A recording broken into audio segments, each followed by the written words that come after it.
Hola, ¿qué tal a todos? Bueno, este es el primer episodio, nuestro episodio piloto, ¿no es cierto?, de este podcast que está patrocinado por Flama Hub. Bueno, tenemos acá a nuestros invitados, Hugo y Alejandro. Bienvenidos, son nuestros primeros invitados del podcast. Gracias.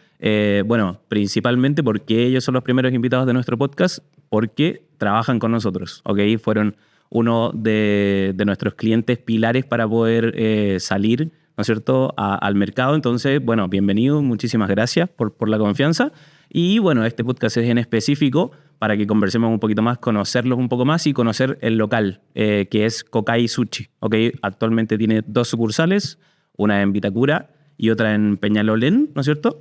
Y me gustaría que conocerlos un poco más también en lo personal, además de lo del negocio. Ya, entonces, si es que me pudieran dar una pequeña introducción personal de ustedes. Partamos con Hugo. Si me puedes decir, bueno, a qué te dedicabas quizás un poquito antes, no sé, algo más que nos puedas contar personalmente, cómo has vivido esta experiencia de emprender. Bueno, hola, ¿qué tal? Gracias por la invitación primero. Por supuesto. Feliz de estar en el primer programa de ustedes, Flama. Soy Hugo, vengo del mundo más corporativo, trabajé 20 años en banco. Y cuando uno trabaja en banco, el mundo va más estructurado. Y en esa estructura uno siempre dice hay que generar ciertos plan B. Y con Alejandro nos juntamos y estas conversaciones de los asados, somos buenos para juntarnos en este tipo de cosas. Aquí hay un espacio donde nosotros sabemos hacer cosas, donde sabemos hablar negocio. ¿Por qué no lo ponemos a disposición? Y así nació la idea de generar una incubadora de negocios, que es distinto a una incubadora de startup. Nosotros tratamos que el negocio perdure en el tiempo.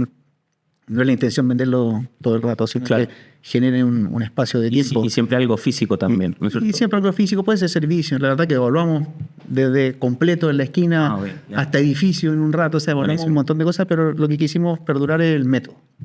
El método lo teníamos. Siempre dijimos que el financiamiento o la plata para hacer los negocios tiene que estar si hay una buena idea, hay buenos gestores, hay un buen proceso, hay un buen producto, lo hacemos. Y la verdad que siempre pensando que tiene que existir el plan B. Y no solo nosotros, porque lo expandimos a más gente, a más amigos o a más cercanos que nos creyeron este cuento, que también están en la misma posición, que también han querido hacer cosas. Entonces se sumó y hoy día está en un proyecto real instalado que es Kokai. Claro, perfecto. Bueno, Alejandro, ¿algo que agregar o bueno, de contarnos de tu experiencia de cómo comenzaste? Sí, bueno, gracias primero por la invitación. Yo vengo de otra industria, la de Hugo, de la industria informática. Estoy hace 25 años en la industria informática. Tengo mi propia compañía y, como decía Hugo, venimos de un mundo que es completamente distinto al gastronómico. Pero más allá del motivo por el que nos juntamos, que queríamos hacer algo distinto a lo que veníamos haciendo, se formó un buen equipo. Hay un buen equipo atrás, hay gente con diferentes habilidades y demás, con muchas ganas de querer hacer cosas y de una idea muy chica que empezamos a tener, fuimos creciendo esta marca que la verdad que está pegando mucho, ¿sí? Sí, bueno, para todos los que nos estén viendo hoy en día, Kokai ha crecido un montón. Bueno, la verdad yo me estoy enterando, ¿no es cierto?, de su historia hoy con ustedes también. Entonces, bueno, Kokai actualmente compite par a par, ¿no es cierto?, con los grandes del sushi, al menos en las 2 comunas en las que están actualmente. Bueno, quiero indagar un poquito más. ¿Cómo llegaron a la idea de montar un sushi? Tú, Alejandro, que estás desde el lado informático, me comentabas que ya tenías negocios anteriormente. Sí. Bueno, también Hugo, que del más mundo de banco, financiero, etcétera. ¿Cómo llegaron a la idea de tener algo de comida? ¿O cómo pasaron por el tema de los carritos completos, qué sé yo, o cualquier otro negocio? ¿Cómo llegaron a ya, listo, pongamos realmente un sushi? No, pasó de que realmente la historia es a través de unos amigos que tenían una persona conocida que tenía mucha experiencia en este tipo de negocio, en el negocio del sushi, y querían montar algo, pero no tenían el capital ni tenían la experiencia de poder montar una compañía y llevar adelante una compañía. Entonces empezamos a hacer ejercicios financieros en Excel y demás y proyecciones hasta que lo presentamos así al grupo. Primero hablamos con Hugo, nos juntamos con otros amigos, le fuimos dando forma a la marca, al negocio, lo que significa crear un negocio de cero. Y ahí nos fuimos entusiasmando, empezamos poniendo un negocio muy chico en Vitacura, empezamos con una dark kitchen para ver si el modelo funcionaba y si lo que decía esta persona que hoy actualmente es nuestro chef realmente lo sabías en ese momento porque no lo conocíamos, ¿sí? Conocíamos algunas cosas que había hecho y demás porque estaba en la zona y de alguna manera lo conocíamos, pero no sabíamos si realmente era montar lo que él decía que era capaz de montar. Entonces decidimos hacer algo chiquito en una dark kitchen, empezó a funcionar, a los tropezones, como todo parte y demás, y en el camino fuimos corrigiendo algunas cosas que fueron bien importantes para después empezar a sumar más gente, empezar a hacer que todo esto empiece a crecer. No sé si parece. Sí, bueno, cuando nos presentaron la idea, obviamente la evaluación económica era lo importante. La idea era generar un restaurante en Avenida Italia, una inversión de 400 millones de pesos, y cuando nos presentan esa idea, te pegaste en la cabeza. Claro. O sea, a partir de esos 400 millones de pesos...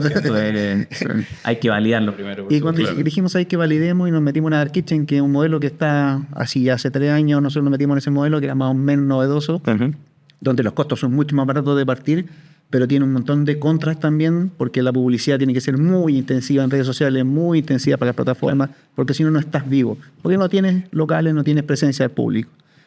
Pero la verdad que la idea, una vez que ya tenía el Excel y masajeamos un poquito los números y nos convenció cuando probamos.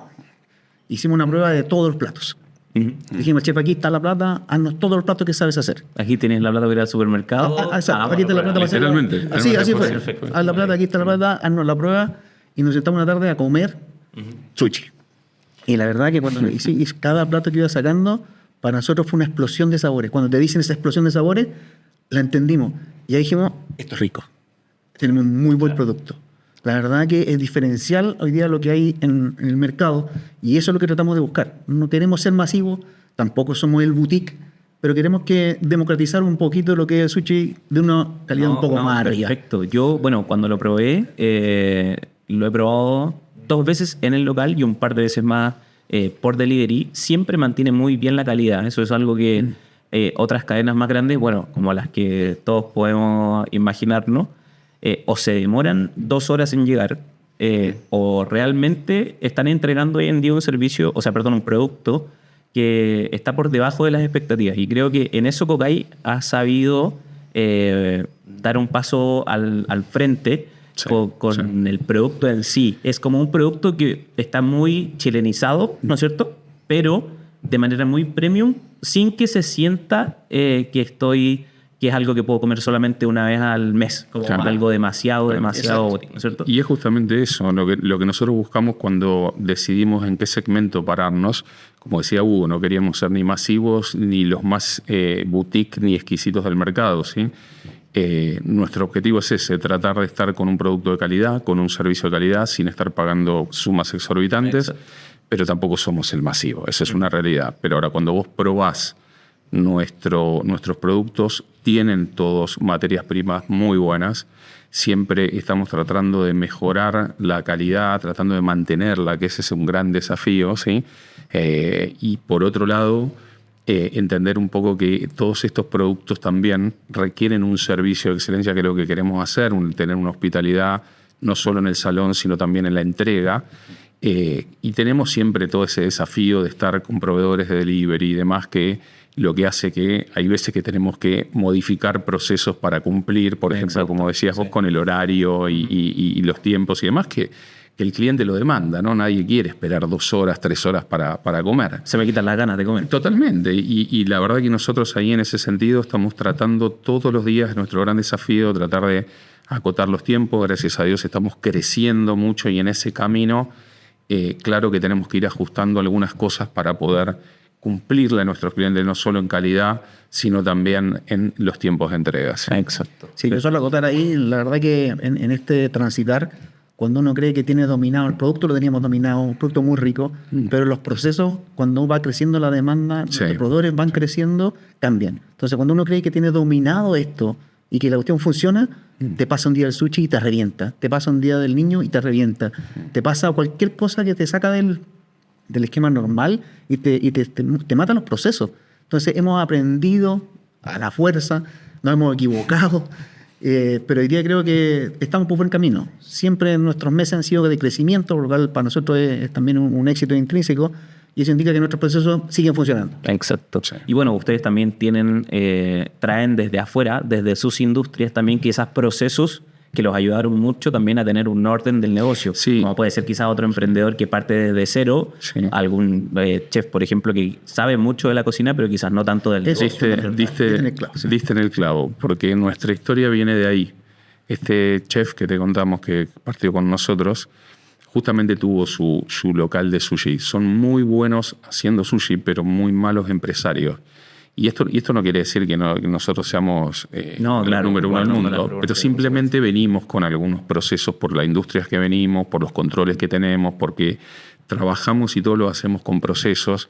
Tenemos muchos comités de revisión en la operación y todas esas prácticas, por lo general, hablando de las cadenas, digamos, los negocios de sushi chicos, no tienen por ahí esa experiencia y es fundamental para que el negocio funcione. Esto es toda una máquina y un engranaje que tiene que funcionar, pero como un reloj suizo. Y creo que nosotros aportamos justamente lo que del lado de la cocina no tienen, ¿sí? Que es toda la parte de gestión financiera, administrativa, directorios, etcétera, donde empezamos a hablar de estrategias, cómo llevamos la finanza, cómo llevamos la operación, y ir ajustando, porque la verdad que a nosotros nos pasó algo muy lindo, que fuimos creciendo, pero a su vez tuvimos que ir entendiendo cómo ir reestructurándonos en ese crecimiento, ¿no? Sin afectar la caja, sin afectar la estrategia, sin afectar la calidad del servicio que estamos dando. Y ese es un gran desafío. No siempre crecer es bueno si no lo haces sólidamente, que es un poco lo que trabajamos. Ordenado, con 100%. Sí, totalmente. Bueno, ustedes también les quería preguntar, una vez estaba en reunión, ¿no es cierto? Bueno, trabajamos juntos hace un tiempo y me mencionaron que todas las semanas, ¿no es cierto?, tienen reunión de directorio, ¿verdad? Uh-huh. Y bueno, hemos participado momentáneamente en algunas de esas reuniones y de repente cuando falta uno, siempre dicen, no, ok, perfecto, han llegado ustedes a un consenso donde si uno toma una decisión porque el otro no tuvo Sí. de repente algo que hacer, ¿no es cierto?, esa decisión se respeta siempre, ¿no es cierto? Y eso es algo que generalmente con los socios a veces es difícil, porque no siempre todos estamos alineados en la misma línea, ¿no es cierto? Alguien puede tener una decisión, incomodarse. ¿Cómo ustedes han llevado eso? ¿Anteriormente sus negocios tenían de todas maneras socios o este es el primer negocio que hacen ya en conjunto? Mira, ¿O cómo lo han llevado eso? No solamente en el directorio. La verdad que como venimos de estas estructuras que son más grandes, mundo corporativo, tratamos de buscar dónde están los puntos de apropiarse de este tipo de cosas sin hacer burocracia. Entonces generamos los comités que hablaba Alejandro, el comité operativo, el comité de marketing, el comité comercial, donde un director siempre participa. Entonces todo el mundo sabe de qué estamos hablando y no es que te encontréis una reunión al mes que te cuentan un número y ahí pasa, sino que somos bien activos. Y esa es la gracia de tener este tipo de socios que cada uno en su industria tiene una mirada especial y le da un tinte y un color distinto.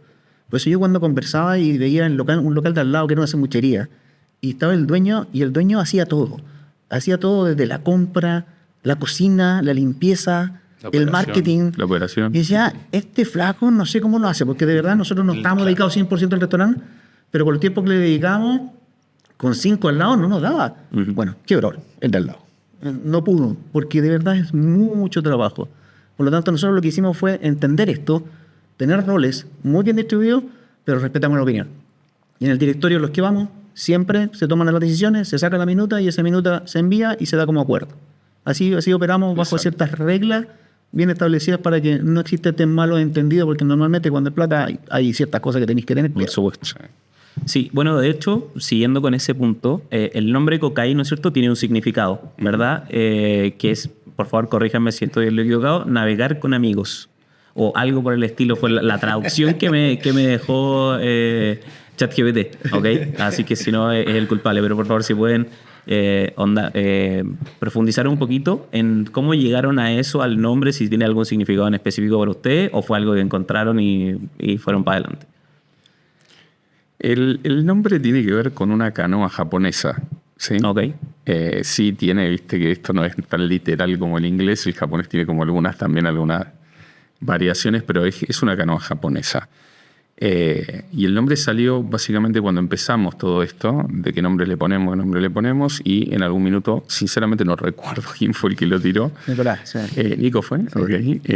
Nico, y nos gustó porque es un nombre corto, un nombre que digamos, se recuerda fácil. Nos gustó el significado, esto de navegar, y por ahí navegar con amigos, como te tiró ChatGPT. Claro, no sé. Y quiero volver a la pregunta que hiciste, que me parece que es interesante. Nosotros, si bien, como decía Hugo, tenemos nuestros roles, nuestro directorio, nuestro proceso de gestión y demás, ante todo eso somos amigos y hay mucha confianza. Y por eso esto que decías vos, como no están todos 100% dedicados a eso, ¿no? Hugo y yo somos los que más por ahí estamos dedicados. Cada uno tiene un rol y confía mucho en el otro. Y eso hizo que todo esto sea mucho más dinámico, menos burocrático y que funcione de una manera más fluida, ¿sí? Claro, y ustedes, bueno, han tenido un crecimiento exponencial, ¿no es cierto?, en los últimos años. Todo el mundo dentro de la gastronomía, especialmente el sushi, conoce el nombre de Kokai porque ha ido a pelear, ¿no es cierto?, con los más grandes, las 3 principales cadenas, ¿no es cierto? Todos sabemos cuáles son. Kokai compite directamente. Uh-huh. Entonces, claro, les quería preguntar, ustedes, para negocios más pequeños, ¿no es cierto?, que quizás pase lo que le pasó a este chef que abrió su local y no pudo continuar. ¿Cuál sería, quizás no buscando un socio, ¿no es cierto?, pero cuál sería el consejo que le podrían dar en torno a poder quizás no crecer con el crecimiento que tuvieron ustedes, porque ustedes tienen quizás un conocimiento que va más allá de lo que alguien con sus recursos puede aprender muy rápido, ¿no es cierto? Pero, ¿qué consejo le podrían dar a un emprendedor más pequeño para que su negocio quizás no crezca tanto, pero que sí sea estable y perdure en el tiempo? Muy buena pregunta, la verdad. Y porque aquí no hay recetas mágicas. Eso tengámoslo claro. Por supuesto. No, tómenlo con altura de mira. Claro, no hay recetas mágicas. Pero aquí yo creo que son 4 variables principales. Uno, tener un buen producto, creerle a tu producto, apasionate con tu producto. No te enamores tanto, porque a lo mejor tu producto puede cambiar y cuando te enamoras crees que es lo mejor del mundo y se puede cambiar. Segundo, que tenés que tener un proceso y procesos claros y ojalá estandarizados. Lo más fácil posible para que la gente lo pueda seguir.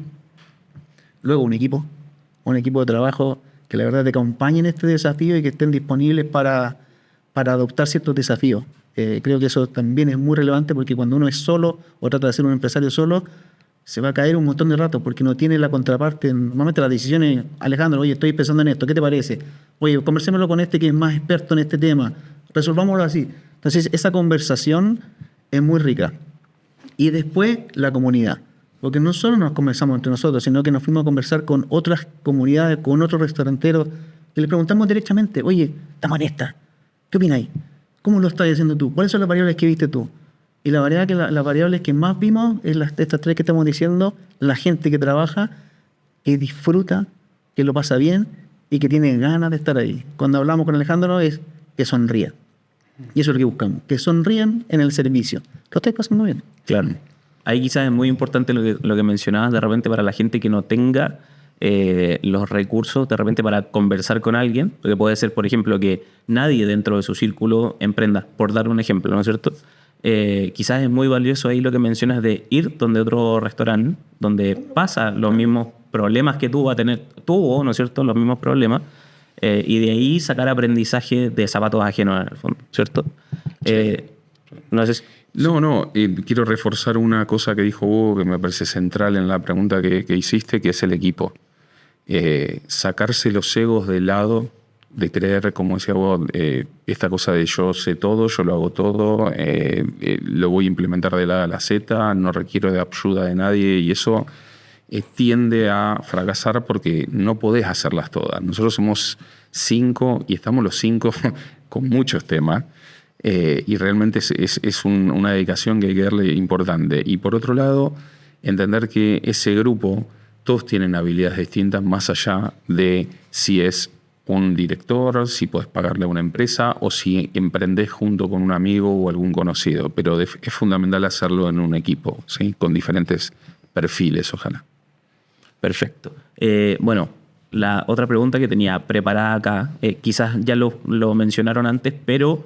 para que podamos profundizar un poco en eso. Uh-huh. El mundo del sushi, sobre todo en el sector oriente, es muy competitivo, ¿verdad?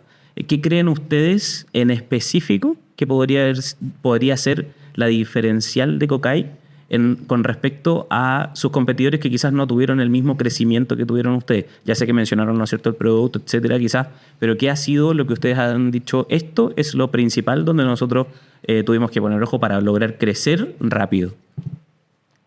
A ver, es buena pregunta también en el ejercicio, porque la verdad que nuestro producto, lo primero es cuáles son las materias primas. Y las materias primas nos dedicamos a buscar proveedores que estuvieran de la alta calidad. No escatimamos dinero para poder ponerle a la calidad. Segundo, diseñamos una caja que se pudiera presentar en la mesa como sin tirar vergüenza. En cualquier mesa se puede presentar nuestra caja de sushi. Es clave. Porque la verdad es que si no hay que traspasarlo y uno se ensucia, entonces diseñamos una caja linda, adecuada para poder presentarlo en tu mesa. Es decir, que la experiencia del restaurante se pueda trasladar a tu casa. Y después cuidar el proceso de la manufactura. Cada uno de estos rollos se hacen en el momento. Nosotros no tenemos un cerro de rollo hecho atrás con una cantidad de arroz, no, sino que lo hacemos en el momento, por lo tanto nos demoramos y le ponemos ese amor a cada uno de los rollos que están haciéndose. Entonces creo que por ahí va a nivel de producto una diferenciación. Pero después deja de estar del lado del producto y empieza a estar del lado de la experiencia. Uh-huh. Y lo que estamos tratando de buscar es que esa experiencia del cliente, tanto en el delivery como en el restaurante, sea homogénea, rica, no extremadamente snob, no un desde, sino que hoy día que te permite ir con de nuevo a tu pueblo, a tu señora, con tu familia, con tu hijo, en un espacio agradable. Y si es que lo quieres hacer en casa, sea más o menos parecido. Claro, y no que la gente tenga miedo de ir al local porque va a salir carísimo, sino que vayan a un lugar que tengan una linda experiencia, que sean bien atendidos, que tengan un buen producto, que sea algo que tenga una hospitalidad, que digamos que el cliente se sienta cómodo y que realmente coman un producto de calidad. La verdad que nosotros siempre decimos lo mismo, a nosotros nos pasa, nosotros como clientes de Cocay vamos a comer a Cocay, no pedimos en Cocay. ¿Por qué? Porque cuando pedís con delivery tiene su diferencia en tiempo, digamos, ¿no? Y tratamos de que toda esa cosa, como decía vos, tenga una experiencia desde que entra hasta que se va. Y con el tiempo fuimos mejorando y todavía tenemos mucho espacio de mejora ahí que ya identificamos y que estamos mejorando y demás. Pero eso es esencial, que el cliente se sienta que está viviendo algo que desde que entra, de lo atienden, el producto, cómo se va, etcétera. Claro. Bueno, nosotros, ¿no es cierto?, trabajando con ustedes, hemos trabajado y puesto el foco en específico en el delivery, ¿no es cierto? Al menos en este primer tiempo, después es algo que tenemos que conversar en la interna, pero al inicio nos hemos enfocado mucho en el delivery y eso nos ha llevado a pedir muchas veces, ¿no es cierto?, a nuestras casas directamente. Algo que mencionaba Hugo sobre el packaging es algo clave, ¿no es cierto?, que nuestras pololas, los conocidos dicen, bien, es como si fuese, ¿no es cierto?, un top 3.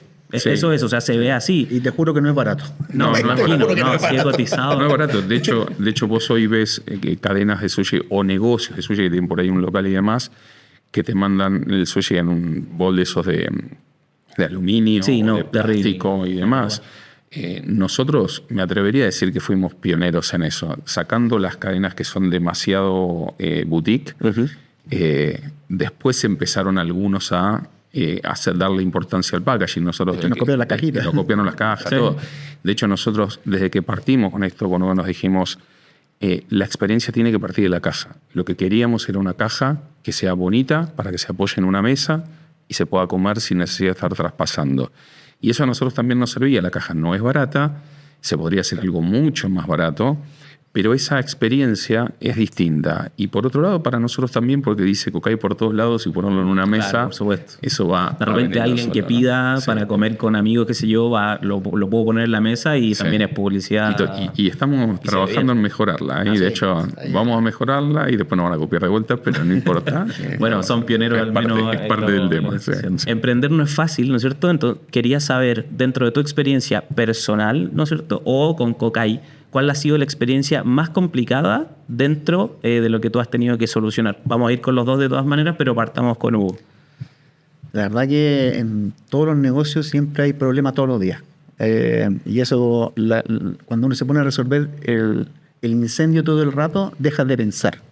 Entonces, el principal desafío de esto de resolver problemas es no tratar de resolver todos los microproblemas. Y eso es como uno va delegando y cómo va trabajando con tu equipo. que tengan autonomía, autoridad. Hacer el micromanaging. Porque si no, te vuelves mono y ya eres dependiente o todo es dependiente de ti para que las cosas pasen. Entonces tienes que dar esos espacios de...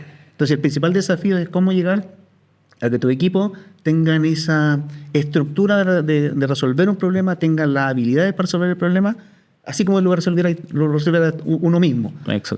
Claramente aquí en la cercanía con los clientes, hacer un producto masivo, son situaciones que con Alejandro lo vemos todos los días. O sea, que me falta una salsa, que me falta una bebida, que faltó esto. Y siempre nosotros nos damos el tiempo de responderlo por mail, por WhatsApp. Al principio respondíamos todos nosotros todos. Después ya hoy día los jefes de local, hoy día ya varios equipos de nuestros restaurantes son capaces de responderle y bajo un criterio que ya tenemos más o menos estandarizado. Yo creo que eso es lo más relevante de las cosas más difíciles que hemos tratado de resolver hoy día. Aparte del tema de la caja y otras cosas más que son financieras que siempre están. No, ustedes como son muy de procesos, ¿no es cierto? Todos los problemas que quizás algún emprendedor puede haber tenido dentro de su etapa inicial, porque en el fondo ya tenían la experiencia de sus industrias para saber cómo resolver los problemas. Hacemos post-mortem cuando tenemos un problema, un fin de semana, hacemos un post-mortem, ¿qué pasó aquí? No la dejamos pasar. O sea, si hay un problema, se junta todo el equipo, bueno, ¿qué pasó y qué vamos a hacer para que no pase más? Ese es como el esquema. Tremendo. Y yendo a tu pregunta, nosotros pasamos por una época complicada cuando partimos. Estuvimos casi un año que estuvimos trabajando en la Dark Kitchen, como decía Hugo. Nos pasaron dos cosas, que fuimos trabajando como nosotros, como podíamos, sin asesorarnos con un tercero en todo esto, como estamos haciendo ahora con Flama. Y de alguna manera nos empezó a no ir también. Y en ese no ir también tuvimos un problema porque también teníamos dos socios que tenían sus negocios y tenían que ocuparse, con lo cual salieron y en un momento quedamos con Hugo los dos solos con un negocio que no repuntaba. ¿Qué hacemos, Diego? ¿Y qué hacemos? No, eso fue como... las dos opciones eran o cerramos o le damos para adelante. Entonces cuando empezamos a analizar todo dijimos, pucha, pero tenemos un buen producto, tenemos un buen equipo que está haciendo increíblemente las cosas, el equipo de cocina, y nos falta la venta. ¿Y cómo mejoramos la venta? Y no lo podíamos hacer solo porque en ese minuto no teníamos el capital para poder invertir y demás. Entonces fue como que nos miramos y dijimos, es que tenemos que ir para adelante, tenemos que conseguir salir de este pozo. Y ahí fue cuando hablamos con unos amigos que tenían ganas de hacer cosas y querían meterse al proyecto. Y bueno, les contamos la realidad de lo que pasó y no queríamos que nada quede afuera porque son amigos y aparte porque el negocio no estaba yendo bien en ese minuto. Claro. Y ellos entraron, inyectaron un capital, pero con un plan. Y ahí empezó la cosa a cambiar, aprendiendo de lo que es la experiencia de lo que nos había pasado y ya con un equipo de marketing que en ese minuto nos ayudó muchísimo porque no era la experiencia nuestra y nos hizo repuntar y ahí fuimos creciendo. Y creo que ese fue el mayor de los desafíos que tuvimos en este proyecto. ¿Sí? Buenísimo. Bueno, para ya ir finalizando, ¿no es cierto? No les quiero quitar demasiado tiempo. La siguiente pregunta es un poco más hacia el futuro, ¿ok? Nosotros sabemos que, bueno, Cocay hoy en día, como les decía, tiene 2 sucursales. Pero ¿cómo se ven ustedes o su negocio, ¿no es cierto?, de aquí a 2 años, por ejemplo? ¿Lo han pensado? ¿Tienen un plan a futuro? O... Sí, tenemos una estrategia. ¿Sí? Con un plan de crecimiento bien agresivo, ¿sí?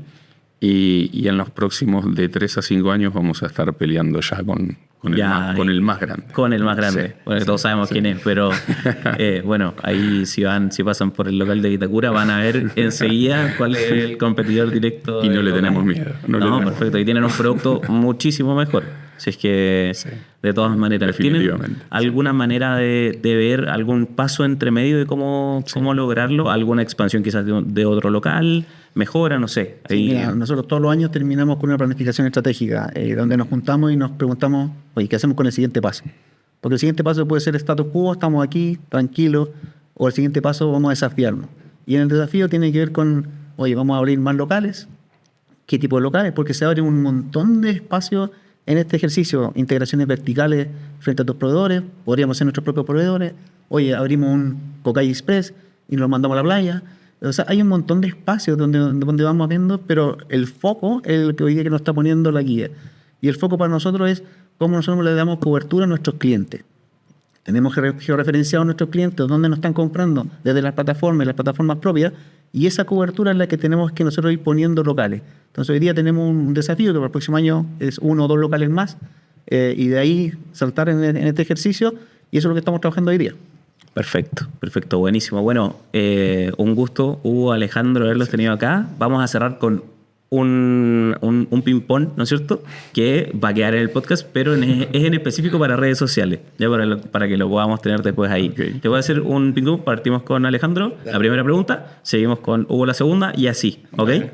¿Delivery propio o tercerizado? Propio. Propio. ¿Tú prefieres, en el fondo, qué sistema? Sí, propio. Vender, pero, o sea, propio, por supuesto. Pero me refiero al delivery en sí de, bueno, todos sabemos, están las 3 aplicaciones más grandes y luego página web o retiro o delivery de un motoboy propio.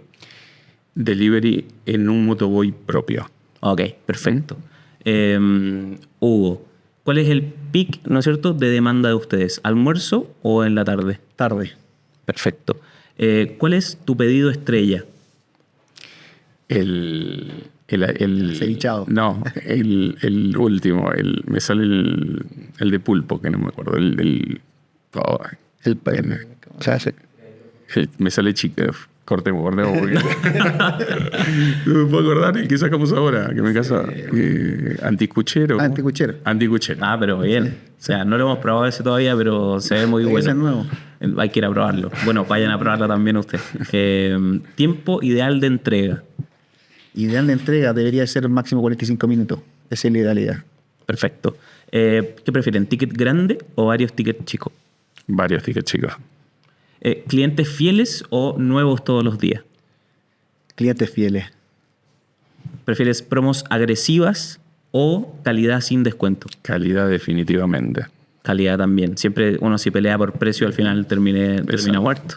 ¿Qué gana más para el cliente? ¿Velocidad o sabor? Yo creo que sabor. En eso estamos nosotros. Perfecto. ¿Lo más difícil del delivery que han tenido que afrontar en estos años? Lo más difícil del delivery, los tiempos. Robos también, sí. Claro. Bueno, también teníamos ahí, de repente, hoy en día, no voy a dar nombres ni nada, pero también a todos los dueños de delivery hay una tendencia, ¿no es cierto?, donde con inteligencia artificial la gente está sacando una foto al pedido y lo sube como un reclamo de que pudo haber tenido, no sé, un palo de escoba, por dar un ejemplo, ¿no es cierto? Pero es algo que tienen que tener ojo ahí toda la gente del delivery. Esta pregunta se la voy a hacer a los dos. Ojalá que me respondan algo diferente, si es que no importa. ¿Tu mayor aprendizaje con el delivery? El mayor aprendizaje en el delivery que han tenido en estos últimos Respondo años. Yo, te dejo pensar. Dale. Sí, por supuesto. La comunicación con el cliente. Una vez que ya pidieron. Una vez que ya pidieron, estar comunicado con el cliente, aunque te estés atrasando, es fundamental. Porque si te estás atrasando y le estás avisando, el cliente se queda tranquilo. Entiende, por lo general, puede esperar, claro. Si no tenés buena comunicación y encima demorás, el cliente...